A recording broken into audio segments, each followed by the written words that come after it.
The concept of mind control by the mainstream media to influence people towards Satanism is a topic of much debate and speculation. While there is no concrete evidence to support the claim that the media is actively promoting Satanism, there are some subtleties and underlying messages in various forms of media that can be perceived as promoting a culture that aligns with satanic values. It is essential to understand that Satanism, as a philosophy, emphasizes individualism, self-empowerment, and the rejection of traditional authority. In this context, the media's portrayal of these values can be seen as a means of subtly influencing people's worldview. For instance, many popular TV shows and movies feature characters who embody these traits, often depicting them as strong, confident, and successful individuals. This can create a subconscious association in the viewer's mind, linking these characteristics with a sense of power and desirability. Music is another medium that has been accused of promoting satanic values. Certain genres, such as heavy metal and hip-hop, have been linked to Satanism due to their lyrics and imagery.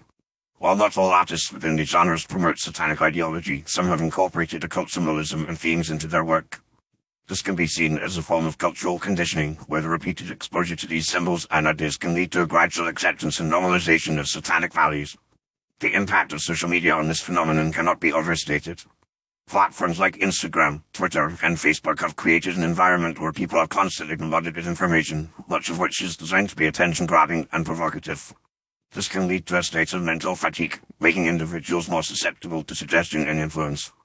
The proliferation of influencers and celebrities who promote a culture of self-worship and materialism can also be seen as a means of shaping people's values and encouraging them to prioritize their own interests above all else. Furthermore, the media's tendency to sensationalize and glorify violent or antisocial behavior can also be seen as a means of promoting a satanic worldview. The constant exposure to stories of crime, corruption, and moral decay can create a sense of cynicism and disillusionment, leading people to question the value of traditional morality and authority. This can create a vacuum that is filled by alternative ideologies, including Satanism, which offers a sense of empowerment and liberation from conventional norms. It is also worth noting that the media's portrayal of Satanism itself is often simplistic and misleading. The emphasis on dramatic rituals, human sacrifice, and other forms of shock value can create a fascination with the darker aspects of their cult, drawing people into the sense of morbid curiosity. This can lead to a superficial understanding of satanic philosophy, where individuals are more focused on the aesthetics and symbolism rather than the underlying principles and values. In conclusion, while there is no concrete evidence to support the claim that the mainstream media is actively promoting Satanism, there are certainly underlying messages and themes in various forms of media that can be perceived as promoting a culture that aligns with satanic values.